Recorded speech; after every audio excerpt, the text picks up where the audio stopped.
Kapal milik Basarnas terbakar di galangan kapal Muara Baru, Jakarta Utara. 14 unit mobil damkar dikerahkan untuk memadamkan api.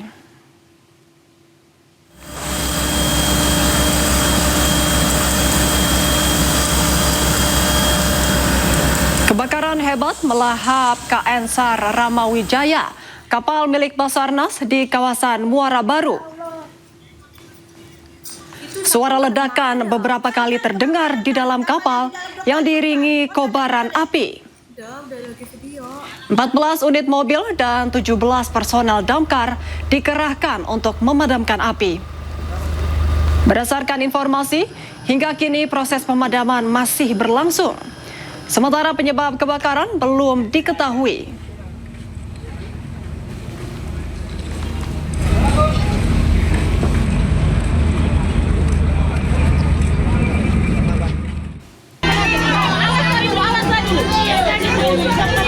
Satu rumah warga di Kecamatan Siantar Marihat, Kota Pemantang Siantar, Sumatera Utara ludes terbakar. Pemilik rumah histeris dan nyaris pingsan melihat rumahnya terbakar saat ditinggal bekerja. Untuk memastikan penyebab kebakaran, polisi melakukan penyelidikan. Namun dugaan sementara kebakaran disebabkan korsleting listrik. Informasi harus pendek. Kita selidiki lagi. Makanya kita menunggu dari itu sementara tidak ada karena anjing aja terbakar. Kebakaran berhasil dipadamkan 1 jam kemudian dengan 6 unit mobil damkar Pemko Pematang Siantar. Tidak ada korban dalam peristiwa ini, namun pemilik rumah mengalami kerugian ratusan juta rupiah. Dari Pematang Siantar, Sumatera Utara, Dharma Setiawan, iNews melaporkan. Seorang prajurit TNI tewas dengan penuh luka tusuk di Jalan Pondok Hijau Golf, Tangerang, Banten. Polisi bergerak cepat dan menangkap 4 pelaku.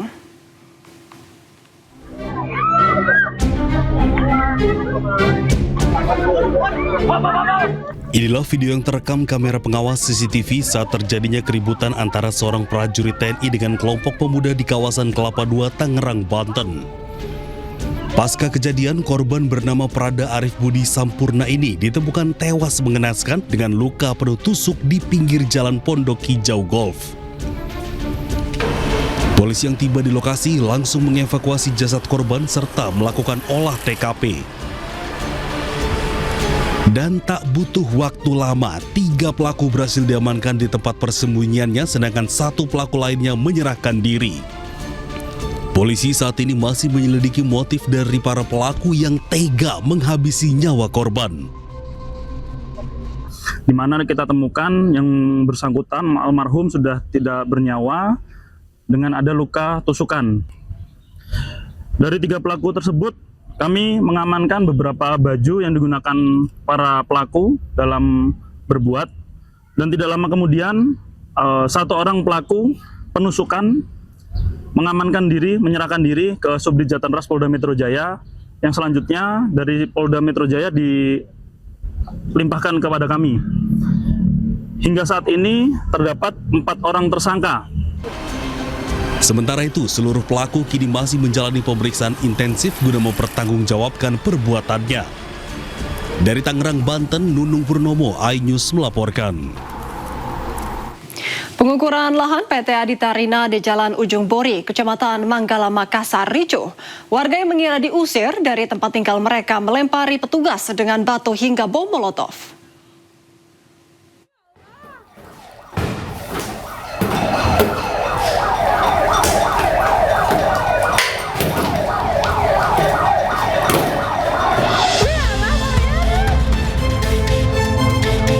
Kericuhan terjadi saat petugas BPN dan aparat kepolisian melakukan pengukuran lahan milik PT Aditarina di Jalan Ujung Bori, Kecamatan Manggala, Kota Makassar, Sulawesi Selatan.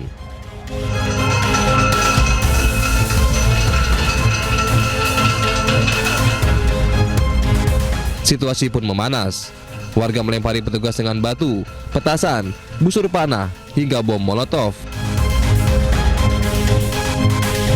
Untuk mengendalikan massa, petugas menembakkan gas air mata dan mengerahkan mobil water cannon. Kericuhan diduga terjadi karena salah paham. Warga mengira petugas akan mengeksekusi tempat tinggal mereka yang berdiri di atas lahan.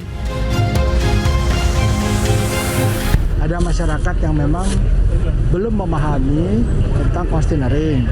Mereka berpikir bahwa ini adalah eksekusi, tapi ini bukan. Ya, ini bukan eksekusi, ini hanya pengukuran saja. Ya. Berdasarkan permohonan dari yang mempunyai sertifikat atas kepemilikan tanah tersebut. Akibat bentrokan, sejumlah petugas kepolisian mengalami luka akibat lemparan batu. Dari Makassar, Sulawesi Selatan, Yoel Yusfin, iNews melaporkan. Pemirsa, seorang pengendara sepeda motor di kota Medan, Sumatera Utara dikejar sekelompok begal. Korban berhasil menyelamatkan diri dengan berlari ke dalam masjid, namun motor korban langsung dibawa kabur 3 pelaku begal.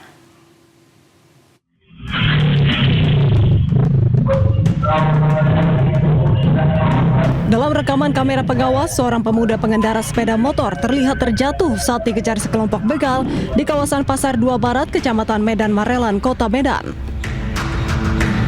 Kejadian bermula saat korban pergi bekerja melintas di kawasan tersebut pada dini hari.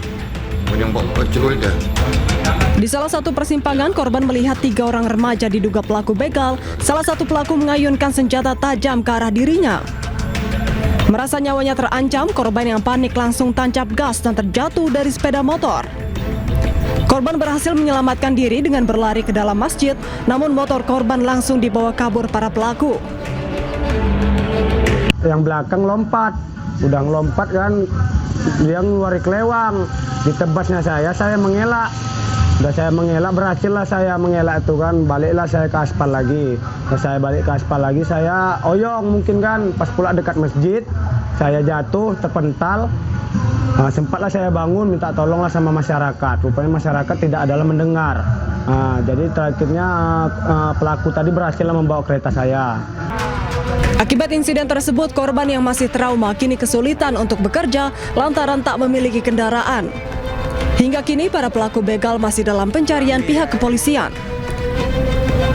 Dari Medan, Sumatera Utara, Yuda Bahar, iNews melaporkan. 2 orang pelajar di Kota Padang, Sumatera Barat menjadi korban pembegalan sekelompok remaja. Korban dianiaya dan motor miliknya dirampas. Bahkan satu rekan korban sempat disandra.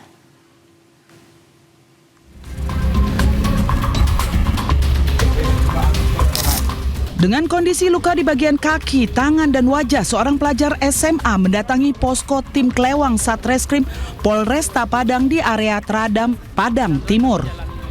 Korban mengaku menjadi korban pembegalan oleh sekelompok remaja di kawasan Lolong, Kecamatan Padang Barat. Selain merampas sepeda motor, para pelaku juga sempat menyandra satu rekan korban. Menerima laporan ini, tim Klewang berpakaian preman langsung bergerak cepat menuju lokasi kejadian dengan memburu para pelaku. Setiba di lokasi kejadian, petugas mendapati rekan korban yang sempat disandra sudah diselamatkan oleh warga di sebuah warung. Tanpa buang waktu, polisi langsung menyisir dan menciduk para pelaku yang tinggal di sekitar lokasi.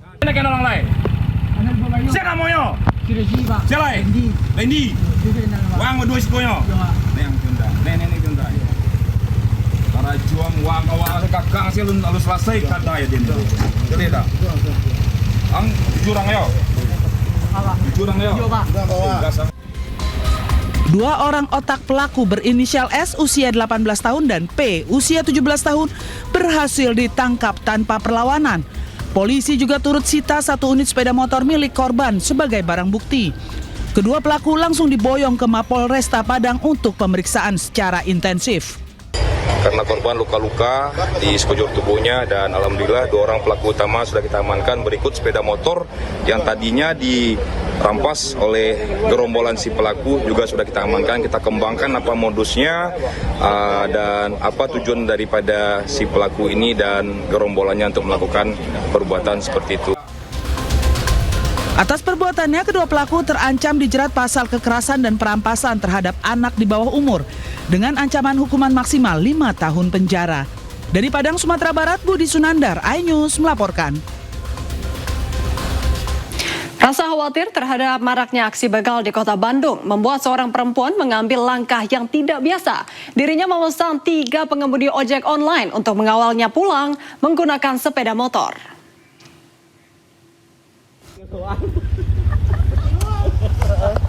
Iya soalnya tadi habis ada yang dibegal jadi ya. @Hana Claudia viral di media sosial karena isi kontennya yang tidak biasa atas respon maraknya aksi begal di wilayah Bandung Raya, Jawa Barat. Hana yang pulang berpergian menggunakan motor merasa khawatir akan keselamatan dirinya, membuat Hana terpaksa memesan 3 pengemudi ojek online via aplikasi. Terpaksa melakukan pemesanan 3 pengemudi ojol karena sahabatnya baru saja menjadi korban begal. Hana pulang dari wilayah Gudang Utara menuju arah Pajajaran, Kota Bandung. 2 pagi ditemenin sama kakak. Makasih ya kak. Makasih ya Pak. Pesan ojek 3 guys. Aduh. Soalnya tadi temanku ada yang kena di jalan BKR kan. Terus ada yang... Sebagian warga juga menyayangkan minimnya aksi aparat serta pemerintah untuk memberantas aksi begal di Bandung Raya. 3 ojol, dan salah satu alasan pesan 3 ojol juga sebenarnya 1 ojol udah cukup, tapi saya pengen ojol yang lainnya juga aman gitu. Jadi ya istilah katanya saya nggak numbalin ojol lah gitu. Tapi sampai kepikiran kayak gitu sendiri kenapa sih? Ya itu tadi sih kak, karena supaya kan kalau kata pemerintah juga warga jaga warga ya. Jadi ya saya mikirin keselamatan ojol juga, terutama keselamatan saya. Kayaknya kan ini benar bertiga, iya benar kak. Saya juga kan bukannya apa-apa, bukan suzon atau apa ya, takutnya ya kan modus apa gitu kan, ya kan, nah gitu. Ya pengalaman pertama juga buat saya selama ngojol gitu, baru kali ini. Cuman kaget ya, awalnya kaget. Ya, kaget awalnya, duh ini gimana ya. Tapi saya dalam hati nurani kasihan juga gitu kan. Kalau misalkan minta kawal berarti urgent gitu. Masyarakat berharap aparat lebih sering untuk berpatroli di jalan raya, sementara pemerintah dapat memperbaiki penerangan jalan umum agar dapat memberikan rasa aman kepada masyarakat saat beraktivitas pada malam hari. 2 pelaku pencurian sepeda motor di Surabaya, Jawa Timur diringkus polisi. Keduanya merupakan residivis dan telah beraksi sebanyak 14 kali.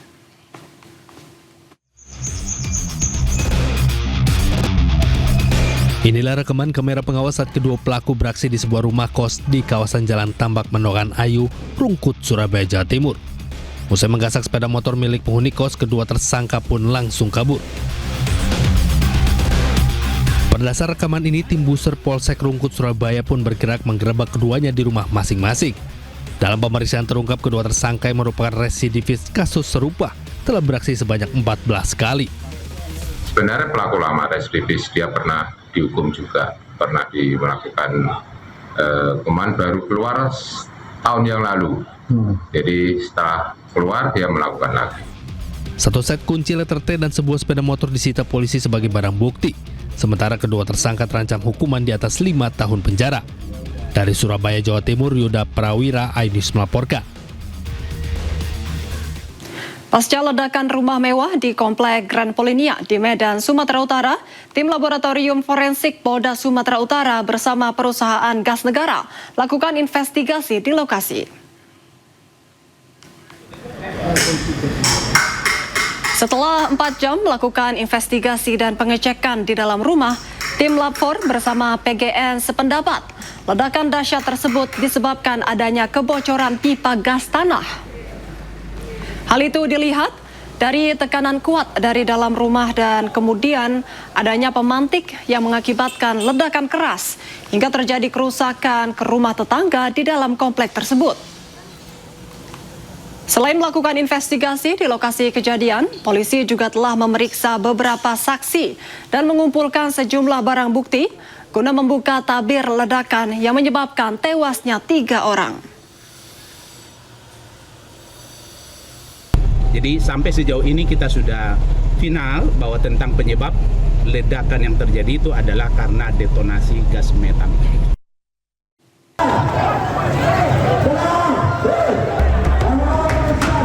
Unjuk rasa hari ketiga di depan Gedung Kejaksaan Agung Republik Indonesia, Kebayoran Baru, Jakarta Selatan pada Rabu sore diwarnai kericuhan. Kericuan bermula saat petugas kepolisian berupaya menghalangi massa aksi dari jaringan intelektual hukum nasional melakukan pembakaran ban dan poster. Kericuan meluas hingga sempat terjadi saling dorong antara demonstran dan polisi yang berjaga. Kericuan akhirnya mereda setelah pihak kepolisian dan perwakilan demonstran berhasil meredam emosi massa. Dalam aksi unjuk rasa yang diawali long march dan penutupan ruas jalan ini, massa menuntut agar Kejaksaan Agung menangkap mantan Jampitsus Febri Adriansyah yang kini tidak diketahui keberadaannya. Agar tidak ada keberpihakan, massa juga menuntut agar penanganan kasus dilimpahkan dari Kejagung ke KPK.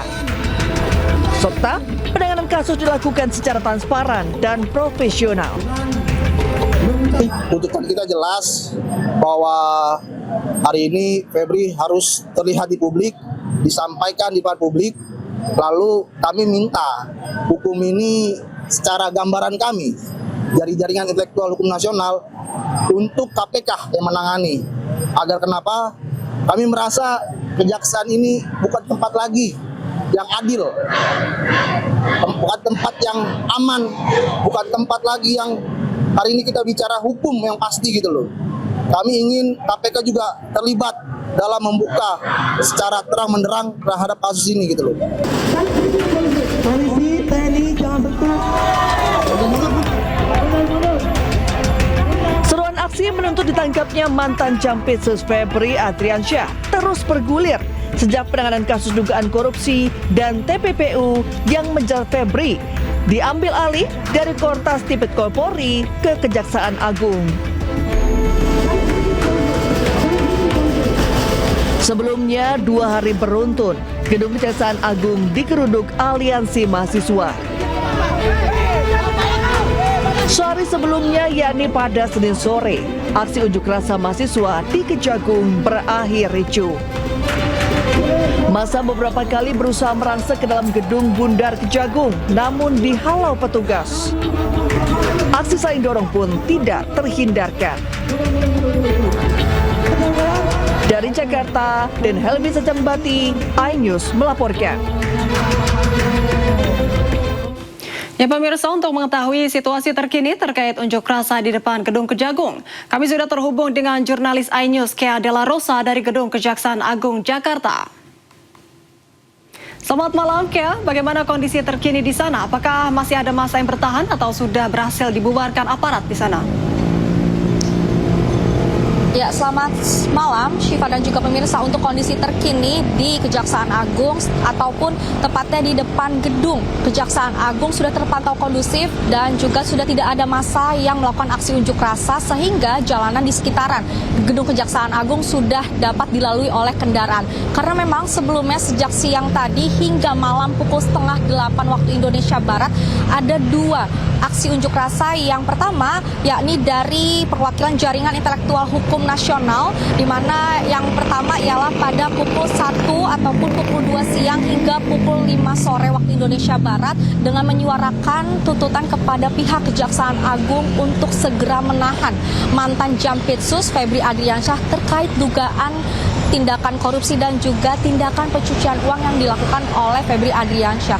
Dan juga dari pihak massa meminta pihak Kejaksaan Agung untuk tidak adanya keberpihakan sehingga meminta pihak Kejaksaan Agung untuk melimpahkan penyidikan kasus kepada pihak KPK yang pada saat tersebut pun dari pihak massa selama aksi unjuk rasa telah terjadi beberapa kericuhan karena memang terlihat ada banyak ban yang dibakar, lalu juga massa membawa poster sehingga adanya pihak kepolisian untuk melakukan mengamankan dari massa sehingga tidak adanya kericuhan yang berlanjut seperti itu. Namun Syifa dan juga pemirsa, aksi unjuk rasa kembali terjadi pada pukul 6 sore, namun massa gabungan berasal dari BEM Indonesia Bersatu yang menyuarakan hal serupa, yakni meminta pihak Kejaksaan Agung untuk segera menahan Febri Adriansyah terkait dugaan kasus korupsi dan juga tindak pidana pencucian uang. Serta dari pihak mahasiswa ini memang kami pantau sejak hari Senin hingga hari Rabu ini ataupun 3 hari berturut-turut selalu datang ke depan gedung Kejaksaan Agung untuk menyuarakan hal yang sama, yakni menuntut pihak Kejaksaan Agung untuk segera menahan Febri Adriansyah, lalu juga segera melakukan pemanggilan kepada Febri Adriansyah, serta pada saat proses penyidikan adanya transparansi hukum sehingga masyarakat mengetahui proses aliran ataupun proses penyelidikan terkait Febri Adriansyah yang diduga telah melakukan tindak pidana korupsi dan juga tindak pidana pencucian uang. Sementara itu Syifa, kembali ke studio. Baik, terima kasih atas informasinya. Kea Dela Rosa melaporkan dari Jakarta. Selamat bertugas kembali. Pemirsa, Presiden Prabowo Subianto resmi menunjuk Kuntadi sebagai Jampitsus Kejaksaan Agung. Keputusan Presiden telah ditandatangani dan akan segera diserahkan kepada Kejaksaan Agung untuk ditindaklanjuti.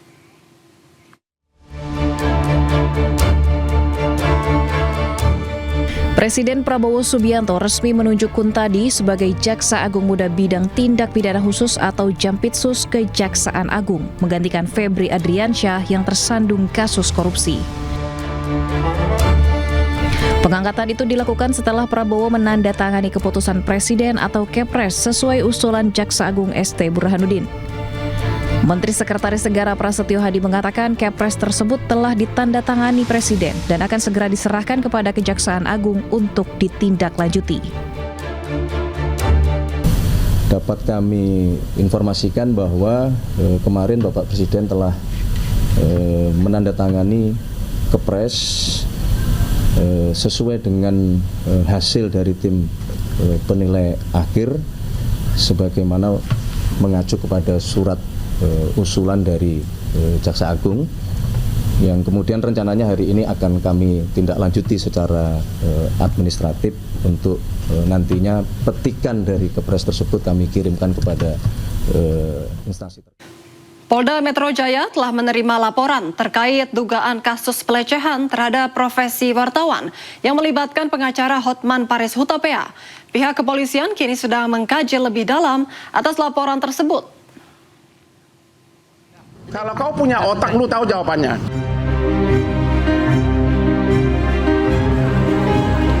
Polda Metro Jaya akan memanggil Hotman Paris Hutapea terkait kasus pernyataannya yang dinilai merendahkan profesi wartawan. Hotman telah dilaporkan 2 lembaga terkait dugaan kasus tersebut. Kabid Humas Polda Metro Jaya, Kombes Pol Budi Hermanto mengatakan, laporan telah diterima Sentra Pelayanan Kepolisian Terpadu dan tengah dikaji lebih dalam.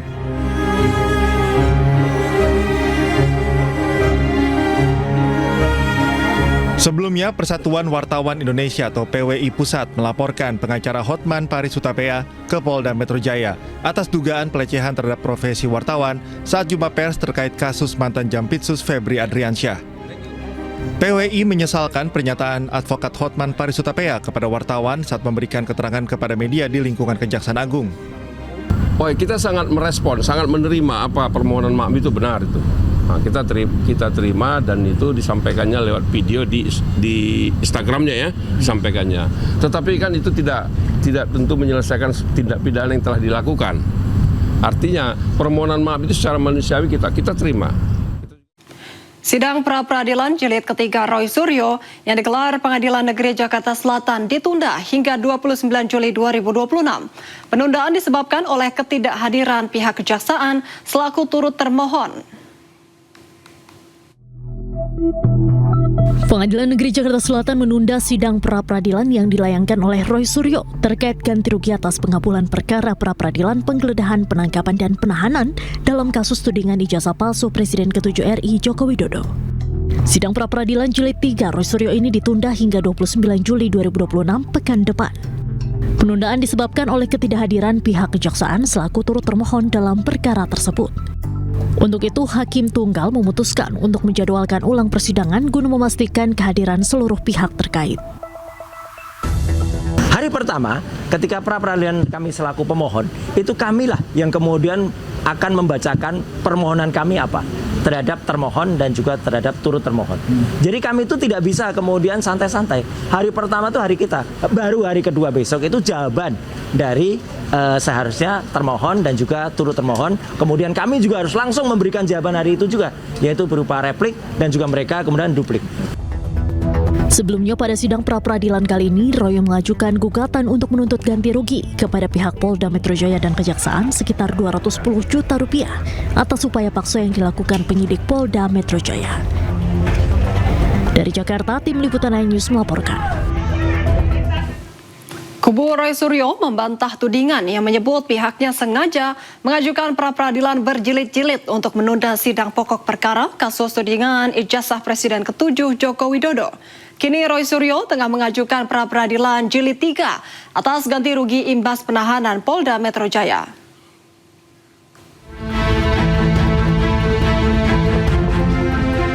Kuasa hukum Roy Suryo, Refli Harun, menanggapi tuduhan bahwa pihaknya sengaja menunda-nunda pokok perkara kasus tudingan ijazah palsu Presiden ke-7 Joko Widodo. Refli menepis tudingan seusai sidang pra-peradilan ketiga kliennya di Pengadilan Negeri Jakarta Selatan. Ia menjelaskan pra-peradilan merupakan hak yang dimiliki pihaknya. Menurutnya ada kebolehan mengajukan pra-peradilan kembali selama poin permohonan berbeda dan tidak mengulangi poin yang sama. Kami tidak ingin menyerang siapapun, tapi kalau kami dikatakan menunda-nunda, ya kalau dalam fakta hari ini yang menunda itu bukan kita. Nah itu. Penundaan terjadi 1 pekan kemudian karena ketidakhadiran turut termohon dalam hal ini Kejaksaan Negeri yang juga akan menjadi penuntut kalau misalnya masuk perkara pokok. Tapi selama item permohonannya itu berbeda, itu adalah hak. Hak itu bisa kita ambil, bisa tidak. Tidak boleh ada siapapun yang kemudian mengatakan hak itu tidak boleh digunakan dengan prejudice gitu ya. Sementara itu, kuasa hukum Jokowi Rifai Kusumanegara menilai kubu Roy Suryo sengaja mengulur-ulur waktu dengan mengajukan gugatan pra-peradilan berjilid-jilid. Ia menilai langkah itu hanya membuang waktu karena gugatan tersebut membuat sidang pokok perkara tak kunjung digelar.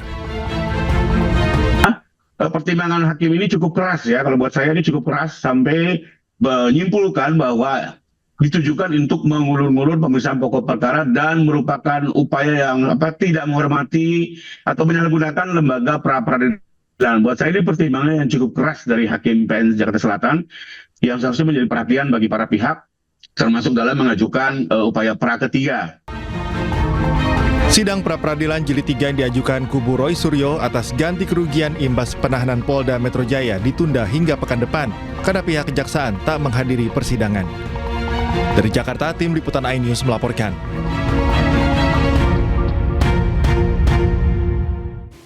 Pakar hukum pidana Erdianto Effendi menyebut Roy Suryo bisa dijerat dengan pasal pencemaran nama baik dalam kasus dugaan fitnah ijazah terlepas ijazah tersebut asli atau palsu.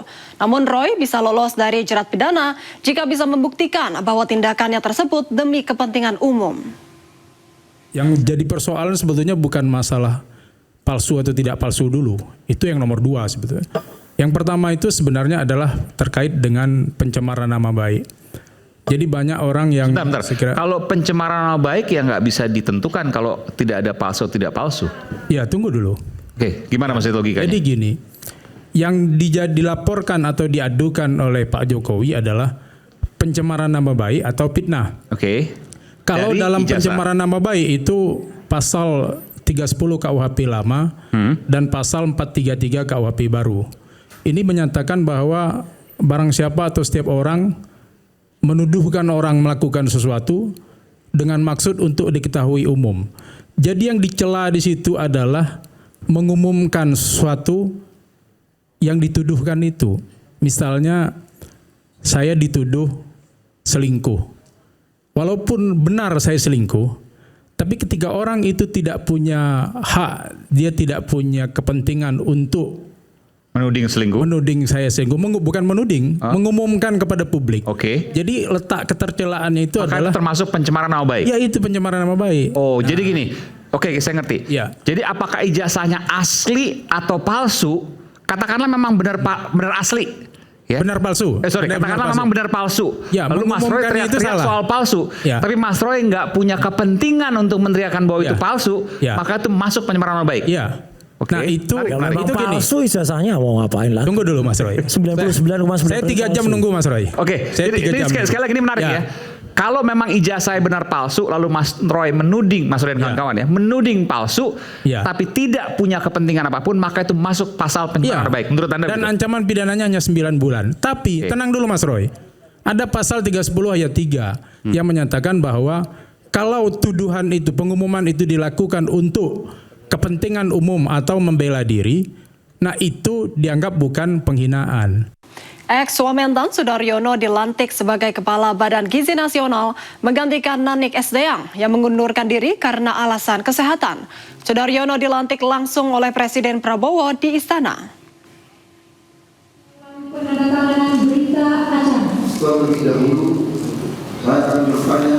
Kepala BGN yang baru, Sudaryono mengaku dihubungi langsung melalui telepon oleh Mensesnek Prasetyo Hadi dan Sekretaris Kabinet Teddy Indrawijaya terkait tugas barunya menggantikan Nanik Esdeang. Sudaryono mengaku akan menjalankan tugasnya secara transparan dan tidak boleh ada pengelolaan MBG secara sembunyi-sembunyi. Setiap anggaran yang dikeluarkan untuk program MBG harus sesuai dengan tujuan program. Sudaryono meminta masyarakat melaporkan jika ada yang mencatut namanya untuk kepentingan umum. Profesor Yosunityoso, PhD. Dan saya ingin menyampaikan bahwa sebagai kepala ini, kalau nantinya ada orang misalnya menawarkan jasa, barangkali dengan imbalan, ngaku-ngaku orang saya, keluarga saya, sahabat saya, teman saya, alumni bersama saya, dan lain-lain, yang dirasa tidak sesuai, saya pastikan itu tidak benar. Dan saya minta kepada yang bersangkutan misalnya, itu kemudian dilaporkan kepada pihak yang berwajib. Karena ini betul-betul kita serius untuk menangani perkara ini. Dilantik menjadi Kepala Badan Gizi Nasional, Sudaryono memiliki misi agar jangan sampai ada anak kurang gizi di Indonesia. Sudaryono juga terbuka untuk berbagai masukan yang bertujuan membangun program makan bergizi gratis atau MBG. Dan berikut wawancara jurnalis iNews Aya Nufus dengan Kepala BGN Sudaryono usai pelantikan di Istana. Insya Allah, ya insya Allah. Ridho Allah bersama kita lah itu. Dan ini kan kerja sama-sama, kerja bareng-bareng ya. Tentu saja nggak mungkin saya kerjain sendiri kan. Semua dari mulai yang paling atas, katakanlah saya gitu, bersama 2 wakil saya yang paling jagoan, termasuk deputi juga kan baru. Dan ini sampai ke bawah memastikan bagaimana gizi nyampe ke orang gitu, nyampe ke anak-anak, nyampe ke ibu hamil, ibu menyusui, dan juga. Mas, yang paling menarik adalah Anda salah satu orang yang waktu pertama kali merancang makan bergizi gratis ini bersama dengan Presiden Prabowo Subianto. Artinya Pak Presiden benar-benar mempercayai Anda dalam program prioritas ini ya Mas? Ya saya kira percaya atau tidak kan saya nggak tahu ya. Yang jelas kan rasa percayanya saya kira dituangkan dalam saya ditunjuk hari ini karena memang Bu Nani yang juga dipercaya. Itu kemudian ada kendala kesehatan yang kemudian harus beliau kemudian mengundurkan diri, diterima oleh Presiden dan saya sebagai penggantinya gitu. Ya program makan bergizi ini kan sebetulnya saya kan ikut beliau lama ya. Jadi memang penanggulangan stunting atau banyak anak-anak kita yang stunting itu kan beliau utarakan dari sejak dulu udah ngomong itu gitu. Jadi intervensi yang paling jelas itu ya adalah orang yang kurang gizi ya dikasih gizi gitu, dikasih makan. Tentu ini kan kita semua mengetahui ya di dalam tata kelolanya ada beberapa hal yang memang harus kita perbaiki dan saya sendiri terbuka untuk semua masukan ya. Tapi ya itu tadi, kalau ngasih masukan kemudian nggak merasa masukannya nggak kemudian tidak jadi keputusan ya jangan marah gitu ya. Maksudnya kan kita juga akan mendengarkan banyak pihak ya. Dan kami sekali lagi saya berusaha untuk bisa berlaku adil ya. Tujuannya kita missionnya adalah bagaimana menyediakan gizi yang baik, yang sesuai, yang cukup kepada seluruh anak-anak sekolah yang memang memerlukan, ibu hamil, ibu menyusui dan lansia. untuk nyampe ke sana barulah kita perbaiki semua tata kelola. Yang tidak transparan harus transparan, yang tadinya diem-diem, yang tadinya gelap-gelap ya harus terang benderang lah kira-kira gitu. Itu tadi Anda katakan terang benderang berkali-kali dari tadi hingga sekarang juga. Dalam prakteknya seperti apa sih Mas? Apa yang paling penting dalam praktek terang benderang yang Anda katakan ini? Misalnya sesimpel kita diajak ketemu sama orang di ruang-ruang private sendiri gitu, jelas lah. Saya selalu bisa cek lah di beberapa berita atau di sosmed yang saya posting. Kalau orang bisik-bisik gitu, udah deh, orang kalau udah bisik-bisik itu biasanya itu ada semacam keinginan melakukan sesuatu yang tidak baik menurut saya ya. Jadi kalau saya juga di momen ini kan mengingatkan semua pihak, khususnya karena saya jadi kepala BGN, nanti kalau semua jajaran kok ada orang ajak ketemu diam-diam, bisik-bisik, inkognito dan lain-lain, udah deh. Salah satu cara Anda juga untuk menghindari praktik korupsi ya, Mas? Saya gini, maksud saya, korupsi dan tidak itu kan gini, korupsi dan tidak itu satu memang niat, tapi niat kan nggak bisa dilihat. Yang bisa dilihat kan hasil persidangan, ya kan? Tapi kan orang tuh bisa menduga-duga gitu loh. Nah, persepsi ini yang harus saya hindari. Jangan sampai saya ketemu orang misalnya di ruang-ruang yang di ruang-ruang yang gelap dan lain-lain, terus kemudian orang berpersepsi mungkin di situ cuma makan aja, tapi kan kita menghindarkan fitnah ya. Jadi saya berusaha untuk bisa menjadi satu pribadi yang terang lah gitu. Usai dilantik di istana oleh Presiden Prabowo, Kepala Badan Gizi Nasional Sudaryono langsung menuju kantor Badan Gizi Nasional di Menteng, Jakarta Pusat. Kedatangan Sudaryono disambut Wakil Kepala BGN, jajaran deputi dan karyawan BGN. Hari pertama menjabat sebagai Kepala Badan Gizi Nasional, Sudaryono tancap gas. Sudaryono mengatakan akan langsung bekerja setelah dilantik.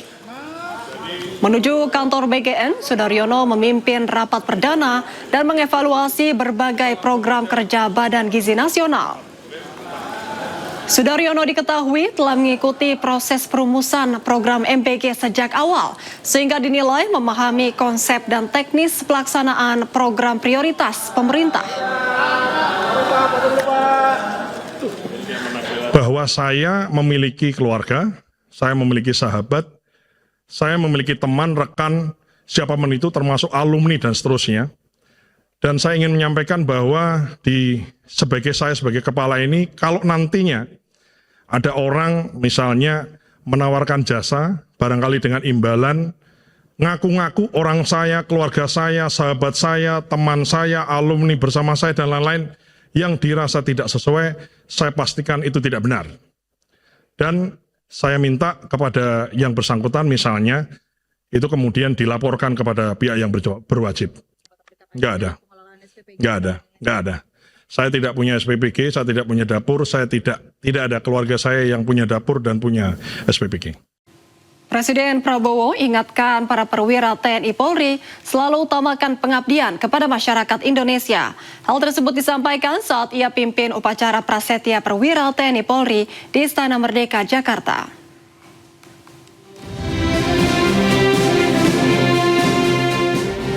Prabowo melantik 1.177 perwira remaja di Istana Merdeka Rabu pagi. Prabowo berharap sinergitas dan soliditas TNI Polri bisa terus terjaga.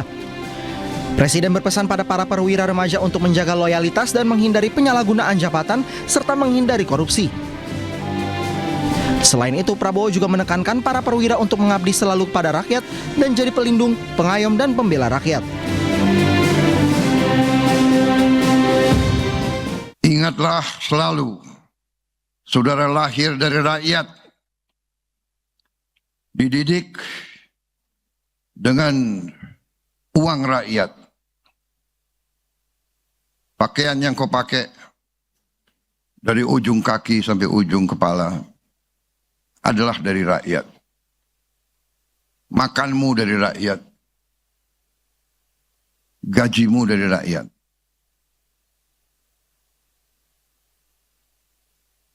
Mengabdi selalu untuk rakyat. Jadilah pelindung, pengayom, dan pembela rakyat. Sementara itu, Prabowo juga menyampaikan bahwa masyarakat sejatinya tidak menuntut kesempurnaan dari perwira TNI Polri, Namun rakyat menuntut para perwira TNI Polri untuk jujur, berani, adil dan hadir saat dibutuhkan. Terkait hal itu, Prabowo meminta seluruh perwira menjalankan tugas dengan penuh integritas dan tidak mengecewakan harapan rakyat.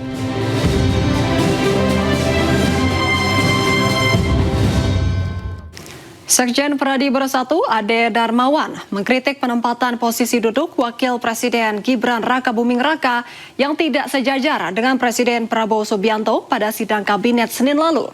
Ade menyebut tata letak ini sebagai sesuatu yang tidak pantas dan tak sesuai dengan undang-undang. Sementara Menteri Sekretaris Negara Prasetyo Hadi menyebut perbedaan tata letak kursi hanya persoalan teknis semata.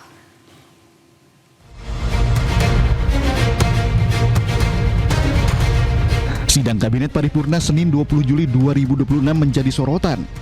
Dalam rapat yang digelar di Istana Negara, Wakil Presiden Gibran Rakabuming Raka tidak duduk sejajar dengan Presiden Prabowo Subianto. Gibran justru duduk bersama jajaran menteri, mulai dari Menko Perekonomian Erlangga Hartarto, Menko Pangan Zulkifli Hasan, dan Menteri Sekretaris Negara Prasetyo Hadi. Perbedaan posisi ini pun menuai kritik. Sekjen Pradi Bersatu Ade Darmawan menyebut perbedaan tata letak Presiden dan Wapres sebagai sesuatu yang tidak pantas karena tak sesuai dengan undang-undang keprotokoleran. Saya melihat bahwa apa yang menjadi viral baru-baru ini tentunya apakah itu mengganggu atau melanggar aturan, tentunya saya bisa katakan bahwa betul bahwa kedudukan itu hal yang tidak pantas dinilai dari Undang-Undang Nomor 9 tahun 2010 tentang keprotokolan. Artinya Undang-Undang Nomor 9 tentang keprotokolan jelas mengatur tata letak di mana Presiden harus duduk dan Wakil Presiden harus duduk serta peserta dari sidang kabinet tersebut. Sementara Menteri Sekretaris Negara Prasetyo Hadi menyebut perbedaan tata letak hanyalah masalah teknis semata karena Presiden gunakan teleprompter untuk sampaikan data. Ia pun membantah adanya isu ketidaksetaraan antara Presiden dan Wapres. Kalau yang dipertanyakan adalah posisi dari Bapak Wakil Presiden, kalau menurut kami ini hanya masalah kebutuhan teknis semata, tidak ada hal-hal lain yang mungkin perlu dikhawatirkan.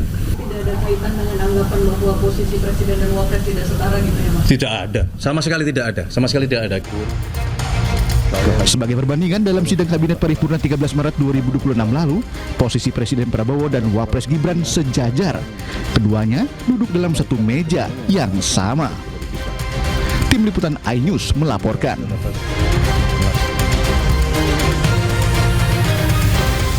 Menkeu RI Purbaya sebut pemerintah berpeluang untuk pangkas anggaran pertahanan dan Polri. Penghematan tersebut bisa dilakukan apabila kondisi fiskal dan target defisit anggaran negara alami tekanan.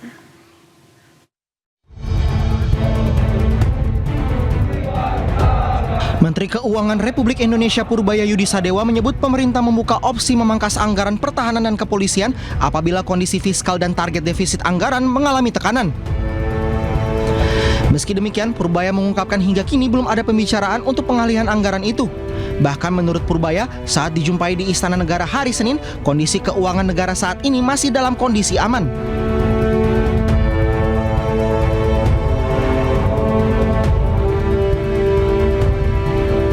Sebelumnya, Presiden Prabowo Subianto menegaskan bahwa kelaparan hingga kemiskinan harus diberantas untuk mempersiapkan generasi Indonesia di masa depan. Terkait hal itu, pemerintah akan melakukan efisiensi anggaran. Bahkan bila perlu, anggaran pertahanan dan kepolisian dapat dikurangi untuk memastikan kebutuhan dasar masyarakat terpenuhi. Kita harus hilangkan kelaparan. Kita harus hilangkan kemiskinan. Kemiskinan, apalagi kemiskinan ekstrim, harus kita hilangkan. Insya Allah kita akan hilangkan. Saudara-saudara sekalian, kita akan hemat anggaran kita. Kita akan bikin efisien. Bila perlu, anggaran pertahanan kita kurangi, anggaran polisi kita kurangi untuk menghilangkan kemiskinan. Hal itu disampaikan Prabowo saat berpidato pada panen raya inisiasi TNI di Malang, Jawa Timur, hari Jumat 17 Juli.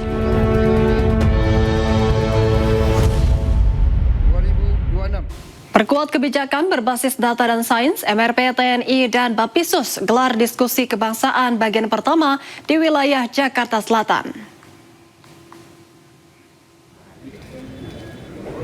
Diskusi kebangsaan yang melibatkan pimpinan perguruan tinggi negeri dan pemerintah merupakan tindak lanjut dari Sarasehan Kebangsaan Konvensi Sains, Teknologi, dan Industri Indonesia yang dibuka Presiden Prabowo Subianto pada 26 Juni 2026 lalu. Forum perdana ini diikuti oleh 20 rektor perguruan tinggi negeri dari berbagai wilayah Indonesia.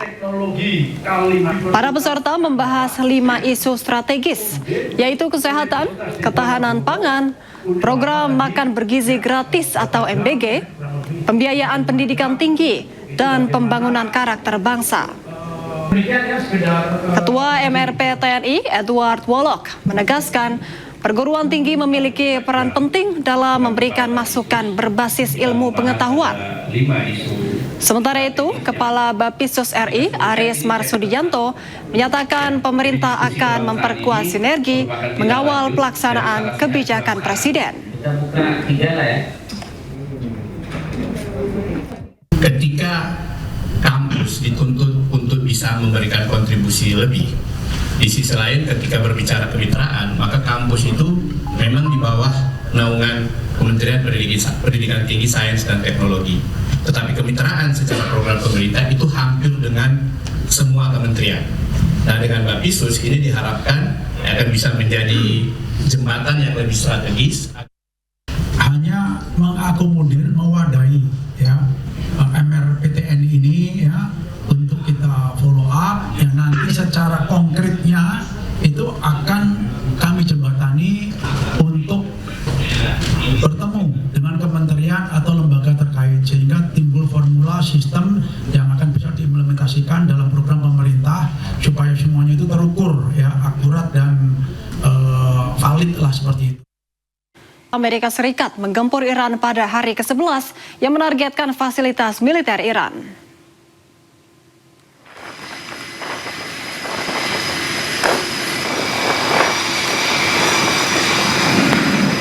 Operasi yang diumumkan oleh CENTCOM, serangan tersebut menyasar hanggar pesawat, gudang drone, fasilitas maritim, serta infrastruktur logistik militer Iran. Menurut CENTCOM, operasi tersebut bertujuan untuk mengurangi kemampuan Iran mengancam pelayaran komersial di Selat Hormuz. Selain itu, CENTCOM mengklaim Iran telah menyerang 30 kapal dagang yang melintasi jalur pelayaran internasional dalam 3 bulan terakhir.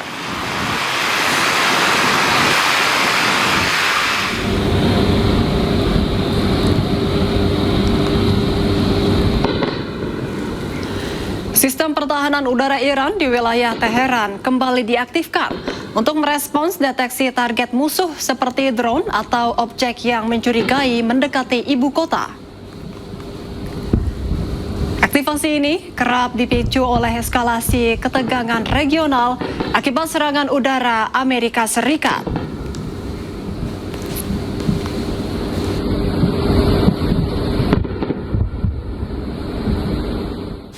Pasukan Garda Revolusi Iran dalam tahap ke-21 Operasi Saikeh melancarkan serangan besar menggunakan drone ke pangkalan Amerika Serikat di Kuwait.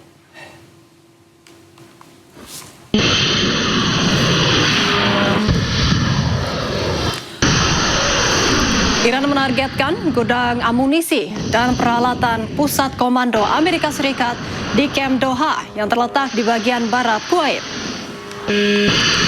Camp Doha merupakan salah satu pangkalan militer AS yang terbesar dan terpenting di wilayah barat Kuwait.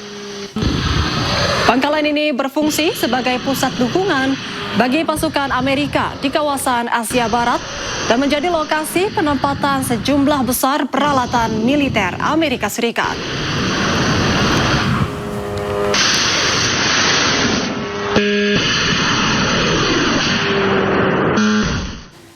Setelah menghantam 3 fasilitas nuklir Iran pada 2025, Amerika Serikat kini menargetkan Gunung Pickaxe yang diduga menjadi lokasi fasilitas nuklir Iran.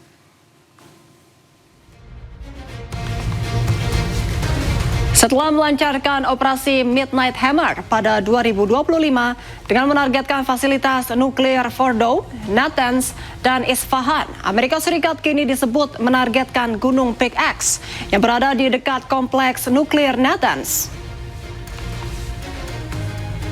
Kawasan ini diduga menjadi lokasi fasilitas nuklir bawah tanah baru yang tengah diperkuat Teheran dan mampu menampung nuklir generasi baru yang lebih canggih.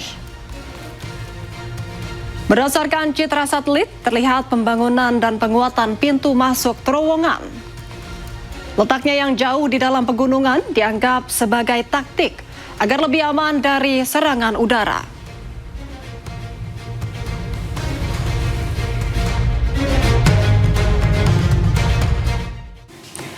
Menteri Pertahanan Amerika Serikat Pete Hegseth mengungkapkan bahwa perang melawan Iran telah menghabiskan biaya sebesar 37,5 miliar US dollar atau setara 671,7 triliun rupiah. Pernyataan ini dilontarkan saat rapat dengar pendapat di Parlemen AS. About what the war has cost us so far in the 5th month of the first year of this war in Iran. Senator, the estimate we have as of today is $37.5 billion. And it's a current activity which we've been told about, the exchange of fire back and forth in Iran, an indication that number is going to go up in the months ahead. Some of that number captures additional O&M, mill pay, and other that would be anticipated through the fiscal year. So some of that anticipates what costs would be going out in the future as well. So the new number you've given me is what? $37.5 billion. Pasukan Zionis Israel mengeksekusi kelompok GAF di jalur Gaza, Palestina.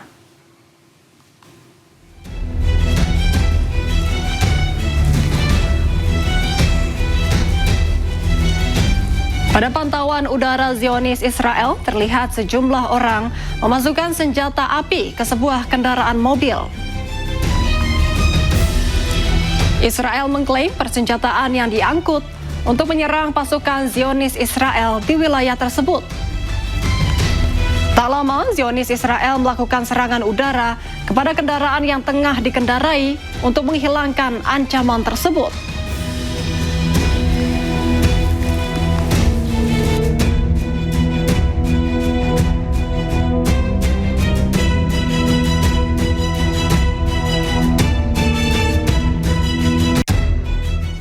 Wali kota New York, Zohran Mamdani, mengecam Perdana Menteri Israel Benjamin Netanyahu terkait kejahatan perang Israel di Gaza. Duta Besar Israel untuk PBB, Dani Danon, pun mengecam balik Mamdani dan menyebut dirinya menyebarkan propaganda Hamas.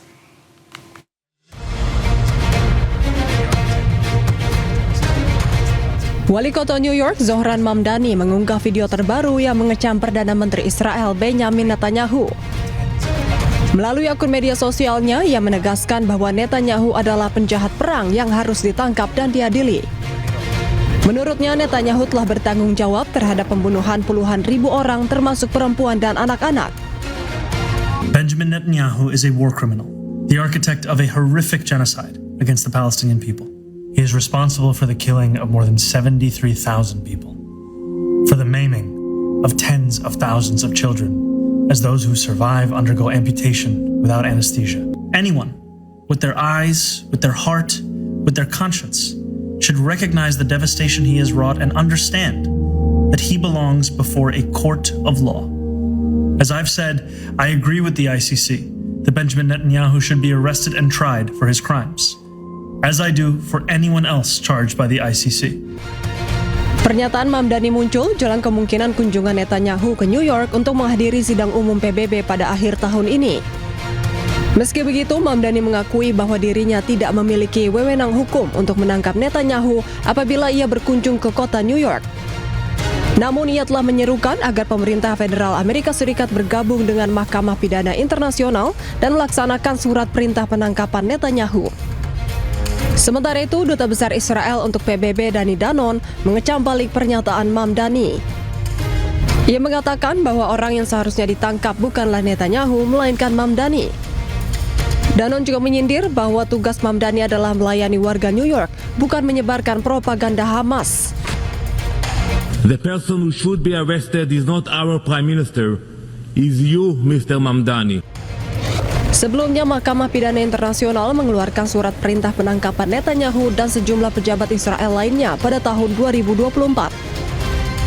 Perintah tersebut dikeluarkan karena mereka melakukan kejahatan perang terkait operasi militer Israel di Gaza pada Oktober 2023.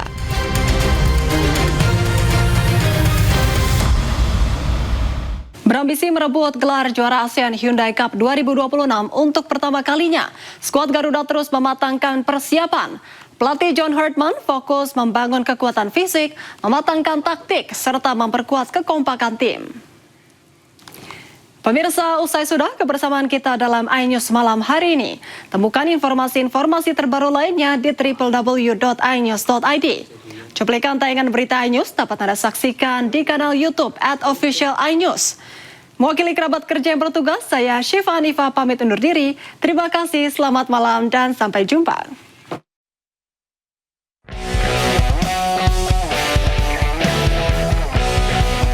Timnas Indonesia terus menggenjot persiapan dalam pemusatan latihan tahap kedua di Kabupaten Gianyar, Bali.